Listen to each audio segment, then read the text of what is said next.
ಸ್ನೇಹಿತರೆ ನಮಸ್ಕಾರ. Big boss ಮನೆಯ 95ನೇ ದಿನದ ಆಟ ನಡೀತಾ ಇದೆ. 95-96ನೇ ದಿನದ ಆಟ ನಡೀತಾ ಇದೆ. ಈ ಸಂದರ್ಭದಲ್ಲಿ ಬಿಗ್ ಬಾಸ್ ಮನೆಯೊಳಗೆ ಈಗ ಸಂಭ್ರಮದ ವಾತಾವರಣ ಮತ್ತು ಭಾವನಾತ್ಮಕ ವಾತಾವರಣ ಎಲ್ಲವೂ ಕೂಡ ಮಿಕ್ಸ್ ಆಗಿದೆ. ಕಾರಣ ಬಿಗ್ ಬಾಸ್ ಮನೆಯಲ್ಲಿ ಈ ವಾರ ಜಗಳ ಇಲ್ಲ, ಬರೀ ಅಳು, ನಗು, ಸಂತೋಷ, ಜೊತೆಗೆ ಒಂದಷ್ಟು ಭಾವನಾತ್ಮಕ ಕ್ಷಣಗಳು. ಇದೆಲ್ಲದಕ್ಕೂ ಕೂಡ ಸಾಕ್ಷಿ ಆಗ್ತಿರೋದು ಏನು? ಮನೆಯವರ ಆಗಮನ. ಬಿಗ್ ಬಾಸ್ ಮನೆಯ ಸ್ಪರ್ಧಿಗಳ ಮನೆಯವರು ಬಿಗ್ ಬಾಸ್ ಮನೆಗೆ ಆಗಮಿಸ್ತಿದ್ದಾರೆ. ಧೈರ್ಯ ತುಂಬುವಂಥ ಕೆಲಸವನ್ನು ಮಾಡ್ತಿದ್ದಾರೆ. ಎಮೋಷನಲಿ ಮತ್ತಷ್ಟು ಸ್ಟ್ರಾಂಗ್ ಆಗುವಂತೆಯೂ ಕೂಡ ಮಾಡ್ತಿದ್ದಾರೆ. ಹೊರಗಡೆಯ ಕೆಲವೊಂದಷ್ಟು ವಿಚಾರಗಳನ್ನು ಒಳಗಡೆ ಬಂದು ಹೇಳ್ತಾ ಇದ್ದಾರೆ. ಹಾಗೆಯೇ ಹೇಗೆ ಆಡಬೇಕು, ಹೇಗೆ ಆಡಬಾರ್ದು ಅನ್ನುವಂತಹ ಮುನ್ಸೂಚನೆಯನ್ನು ಕೂಡ ಕೊಟ್ಟು ಹೋಗ್ತಾ ಇದ್ದಾರೆ. ಬಿಗ್ ಬಾಸ್ ಮನೆಯಲ್ಲೂ ಕೂಡ ಮೋಸ್ಟ್ ವಾಂಟೆಡ್ ಕಾಂಟ್ರವರ್ಸಿ ಕ್ವೀನ್ ಅಂತೇಳಿ ಕರೆಸ್ಕೊಂಡಿರುವಂಥ ಚೈತ್ರ ಕುಂದಾಪುರ ಮನೆಯವರು ಕೂಡ ಬಿಗ್ ಬಾಸ್ ಮನೆಗೆ ಗುರುವಾರ ಆಗಮಿಸಿದರು. ಚೈತ್ರ ತಾಯಿ ಜೊತೆಗೆ ಚೈತ್ರ ಸಹೋದರಿ ತಂಗಿ ಇಬ್ಬರು ಕೂಡ ಬಿಗ್ ಬಾಸ್ ಮನೆಗೆ ಆಗಮಿಸಿದ್ರು. ಈ ಸಂದರ್ಭದಲ್ಲಿ ಅವರ ತಾಯಿ ಆಡಿದಂಥ ಕೆಲವೊಂದು ಮಾತುಗಳು ಎಂಥವರಿಗಾದರೂ ಕೂಡ ಒಂದು ಕ್ಷಣ ಕಣ್ಣಂಚಲ್ಲಿ ಕಂಬನಿ ಬರುವಂತೆ ಮಾಡಿತು.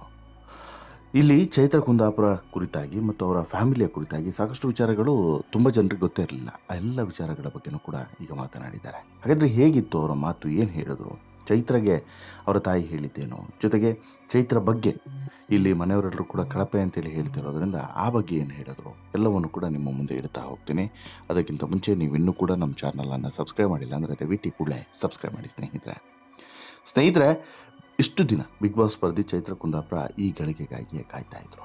96 ದಿನಗಳ ಕಾಲ ಬಿಗ್ ಬಾಸ್ ಮನೆಯಲ್ಲಿ ಉಳಿದುಕೊಂಡಿದ್ದಂಥ ಫೈರ್ ಬ್ರ್ಯಾಂಡ್ ಚೈತ್ರ ಕುಂದಾಪುರ ಜೀವನದಲ್ಲಿ ಬಹಳ ಸುಂದರವಾದಂಥ ಕ್ಷಣವಿದು. 95ನೇ ದಿನಕ್ಕೆ ಬಿಗ್ ಬಾಸ್ ಮನೆಗೆ ವಿಶೇಷ ಅತಿಥಿಯೊಬ್ಬರು ಆಗಮಿಸ್ತಾರೆ. ಅದು ಬೇರೆ ಯಾರೂ ಅಲ್ಲ, ಚೈತ್ರ ಮನೆಯವರು.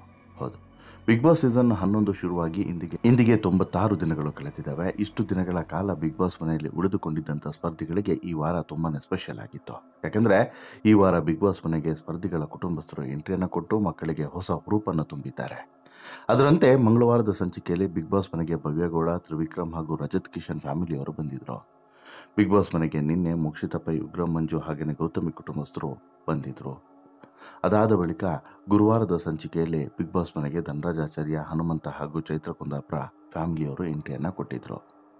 ಬಿಗ್ ಬಾಸ್ ಮನೆಗೆ ಚೈತ್ರ ಕುಂದಾಪುರ ತಾಯಿ ಹಾಗೂ ತಂಗಿ ಎಂಟ್ರಿ ಕೊಟ್ಟ ಬಳಿಕ ಅಮ್ಮನನ್ನು ನೋಡ್ತಾ ಇದ್ದಂತೆ ಚೈತ್ರ ಕುಂದಾಪುರ ಸಿಕ್ಕಾಪಟ್ಟೆ ಭಾವುಕರಾಗ್ತಾರೆ.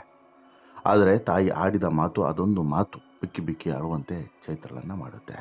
ಹೌದು, ಬಿಗ್ ಬಾಸ್ ಮನೆಗೆ ಬಂದಿದ್ದಂಥ ಚೈತ್ರ ಕುಂದಾಪುರ ಸತತವಾಗಿ 4 ಬಾರಿ ಕಳಪೆಯನ್ನು ಪಡೆದುಕೊಂಡಿದ್ದರು. ಹೀಗಾಗಿ ಇದೇ ವಿಚಾರವಾಗಿ ಚೈತ್ರ ಅವರ ತಾಯಿ ಮಾತನಾಡ್ತಾರೆ. ನನ್ನ ಮಗಳಿಗೆ ಇಷ್ಟು ವಾರದಲ್ಲಿ ಕಳಪೆಯನ್ನು ಕೊಟ್ಟಿದ್ದೀರಾ, ಆದರೆ ನಮ್ಮ ಮಗಳು ಯಾವತ್ತಿದ್ರೂ ಕೂಡ ನಮಗೆ ಉತ್ತಮನೇ ಅಂತೇಳಿ ಹೇಳ್ತಾ ಮೆಡಲನ್ನು ಆಕೆಯ ಕೊರಳಿಗೆ ಹಾಕ್ತಾರೆ. ಇದಾದ ಬಳಿಕ ಮಾತನಾಡಿದಂಥ ಚೈತ್ರ, ನನ್ನ ತಂಗಿ ಹುಟ್ಟಿದಾಗ ನಮಗೆ ನಿಜವಾದಂಥ ಚಾಲೆಂಜ್ ಶುರುವಾಗುತ್ತೆ.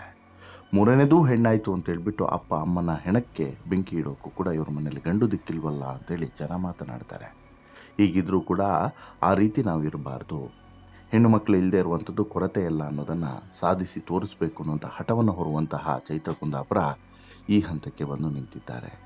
ಅದಕ್ಕೆ ಇಲ್ಲಿವರೆಗೂ ಕೂಡ ಯಾವುದೇ ಹಂತದಲ್ಲೂ ಕೂಡ ನಾವು ತಲೆ ಬಗ್ಗಿಸಿ ನಡಿಬಾರ್ದು ಅನ್ನೋಂಥ ಕಾರಣಕ್ಕೋಸ್ಕರ ದಿಟ್ಟವಾಗಿ ಮತ್ತು ಧೈರ್ಯದಿಂದ ಮುನ್ನುಗ್ತಾ ಇದ್ದಾರೆ. ಚೈತ್ರ ಕುಂದಾಪುರ ಇವತ್ತಿನವರೆಗೂ ಕೂಡ ಬಿಗ್ ಬಾಸ್ ಮನೆಯಲ್ಲಿ ಒಂದು ರೀತಿಯಲ್ಲಿ ಟಾರ್ಗೆಟ್ ಆಗ್ತಾನೆ ಬಂದವರು, ನಿರಂತರವಾಗಿ ಟಾರ್ಗೆಟ್ ಆಗ್ತಾ ಬಂದಿದ್ದಾರೆ. ಆದರೂ ಕೂಡ ಈ ಮನೆಯಲ್ಲಿ ನಮ್ಮ ಅಕ್ಕ ನಿಮಗೆ ಬಾಸ್ ಆಗಿದ್ದಾರೆ ಅಂದರೆ ರಜತ್ಗೆ ಹೇಳುವಂಥದ್ದು ಯಾರು? ಚೈತ್ರ ತಂಗಿ. ಆದರೆ ಮನೆಯಲ್ಲಿ ಆಕೆ ನನಗೆ ಬಾಸ್, ಹಾಗಂತ ಚೈತ್ರ ಕುಂದಾಪುರ ಸಹೋದರಿ ಇಲ್ಲಿ ಹೇಳ್ತಾರೆ. ಈ ಮಾತನ್ನು ಯಾರಿಗೆ ಹೇಳಿದ್ರು ಅನ್ನೋದು ತಿಳಿಯುವುದಿಲ್ಲ. ಆದರೆ ಮನೆಯಲ್ಲಿ ಚೈತ್ರಗೆ ಬಾಸ್ ಅಂತೇಳಿ ಹೇಳೋದು ರಜತ್ ಒಬ್ಬರೇ. ಅದಕ್ಕೇ ಈ ಮಾತು ರಜತ್ಗೆ ಹೇಳಿರ್ಬೋದು ಅನ್ನೋದು ಸ್ಪಷ್ಟವಾಗಿ ಗೊತ್ತಾಗ್ತಿದೆ. ಇನ್ನು ಚೈತ್ರ ಕುಂದಾಪುರ ಫ್ಯಾಮಿಲಿಯಲ್ಲಿ ಮಾತಿಗೆ ಕೊರತೆ ಇಲ್ಲ ಬಿಡಿ. ಅಮ್ಮ, ಸಹೋದರಿ, ಚೈತ್ರ ಎಲ್ಲರೂ ಕೂಡ ಅದ್ಭುತವಾಗಿ ಮಾತನಾಡ್ತಾರೆ. ಅದು ದೊಡ್ಡ ಮನೆಗೆ ಬಂದ ಕೂಡಲೇ ಎಲ್ರಿಗೂ ಕೂಡ ಗೊತ್ತಾಗುತ್ತೆ. ಅಷ್ಟರ ಮಟ್ಟಿಗೆ ಒಬ್ಬರಾದ್ಮೇಲೆ ಒಬ್ಬರು ಮಾತನಾಡೋದಕ್ಕೆ ಶುರು ಮಾಡ್ತಾರೆ. ಆದರೆ ಇಲ್ಲಿ ತುಂಬ ರಿಚ್ ಫ್ಯಾಮಿಲಿಯಿಂದ ಚೈತ್ರ ಕುಂದಾಪುರ ಬಂದವರಲ್ಲ, ಬಡತನದಿಂದನೇ ಬಂದವರು ಅನ್ನೋದು ಅವರನ್ನು ನೋಡುವಾಗಲೇ ಗೊತ್ತಾಗ್ತದೆ. ಆದರೂ ಕೂಡ ಮಾತಿಗೆ ಬಡತನ ಇಲ್ಲ ಇವ್ರ ಮನೆಯಲ್ಲಿ, ಮಮತೆಗೆ ಬಡತನ ಇಲ್ಲ ಇವ್ರ ಮನೆಯಲ್ಲಿ ಅನ್ನೋದು ಸ್ಪಷ್ಟವಾಗಿ ಗೊತ್ತಾಗುತ್ತೆ. ಅಷ್ಟು ಮಾತ್ರವಲ್ಲ, ಈಕೆಗೂ ಕೂಡ ಚೈತ್ರ ಕುಂದಾಪುರಗೂ ಕೂಡ ಒಂದಷ್ಟು ಸಲಹೆ ಮತ್ತು ಸೂಚನೆಯನ್ನು ಕೊಟ್ಟು ಅವರ ಪೋಷಕರು ಅಂದರೆ ಸಹೋದರಿ ಮತ್ತು ಅಮ್ಮ ಹೋಗಿದ್ದಾರೆ. ಜೊತೆಗೆ ಅಪ್ಪ ಯಾಕೆ ಬಂದಿಲ್ಲ ಅನ್ನೋದನ್ನು ಕೂಡ ಹೇಳಿದ್ದಾರೆ. ಹಾಗೆಯೇ ಬಿಗ್ ಬಾಸ್ ಮನೆಯಲ್ಲಿ ಒಂದಷ್ಟು ಈ ಆಟದ ಶೈಲಿ ಬದಲಾಗಲಿಕ್ಕೆ ಈಗ ನಿಜವಾದಂತಹ ಫೌಂಡೇಶನ್ ಸಿಗ್ತಾ ಆಗಿದೆ. ಅಟ್ ದಿ ಸೇಮ್ ಟೈಮ್ ಇಲ್ಲಿ ಚೈತ್ರ ಕುಂದಾಪುರ ಈ ಎಲ್ಲೋ ಒಂದು ಕಡೆ ವೀಕ್ ಆಗ್ತಿದ್ದಂಥ ಹಂತದಲ್ಲಿ ತಾಯಿ ಮತ್ತು ಸಹೋದರಿ ಬಂದಿರೋದು ಒಂದು ಬೂಸ್ಟರ್ ಸಿಕ್ತಂಗಾಗಿದೆ. ಸೊ ದಟ್ ಇನ್ನು ಮುಂದೆ ಚೈತ್ರ ಆಟವು ಕೂಡ ಸ್ವಲ್ಪ ಬದಲಾಗ್ಬೋದು. ಒಂದಂತೂ ಕ್ಲಿಯರ್, ಚೈತ್ರ ಬಿಗ್ ಬಾಸ್ ಮನೆಯಲ್ಲಿ ಅತಿ ಹೆಚ್ಚು ಕಳಪೆಯನ್ನು ಪಡೆದಂಥ ಸ್ಪರ್ಧಿ ಮತ್ತು ಅತಿ ಹೆಚ್ಚು ಬೈಗುಳವನ್ನು ತಿಂದಂಥ ಸ್ಪರ್ಧಿಯೂ ಕೂಡ ಹೌದು. ಹೀಗಿದ್ದರೂ ಕೂಡ ಬಿಗ್ ಬಾಸ್ ಮನೆಯಲ್ಲಿ ಇಷ್ಟು ದಿನಗಳ ಕಾಲ ಉಳ್ಕೊಂಡಿರುವಂಥ ಚೈತ್ರ ಇನ್ನೂ ಕೂಡ ಇರ್ತಾರಾ ಅಥವಾ ಎಲಿಮಿನೇಟ್ ಆಗಿ ಹೋಗುವಂಥ ಚಾನ್ಸಸ್ ಬಹುತೇಕ ಇದೆಯಾ? ಇವೆಲ್ಲದಕ್ಕೂ ಕೂಡ ಉತ್ತರ ಮಾತ್ರ ಫ್ಯೂಚರ್ ಡೇಸ್ನಲ್ಲಿ ಸಿಗಲಿದೆ. ನಿಮಗೇನಿಸುತ್ತೆ ಸ್ನೇಹಿತರೆ, ಚೈತ್ರ ಕುಂದಾಪುರ ಪೋಷಕರು ಬಂದು ಆಡಿದಂಥ ಮಾತು, ಕಳಪೆಯ ಬಗ್ಗೆ ಹೇಳಿದಂಥ ಮಾತುಗಳ ಬಗ್ಗೆ ನಿಮ್ಮ ಅಭಿಪ್ರಾಯ ಏನು? ದಯವಿಟ್ಟು ಕಮೆಂಟ್ ಮಾಡಿ ತಿಳಿಸಿ. ಜೊತೆಗೆ ಈ ಸ್ಟೋರಿ ಇಷ್ಟ ಆಯಿತು ಅಂತ ಹೇಳಿದ್ರೆ ಲೈಕ್ ಮಾಡಿ, ಶೇರ್ ಮಾಡಿ, ಚಾನಲ್ಗೆ ಸಬ್ಸ್ಕ್ರೈಬ್ ಆಗೋದನ್ನು ಮರಿಬೇಡಿ. ಧನ್ಯವಾದ.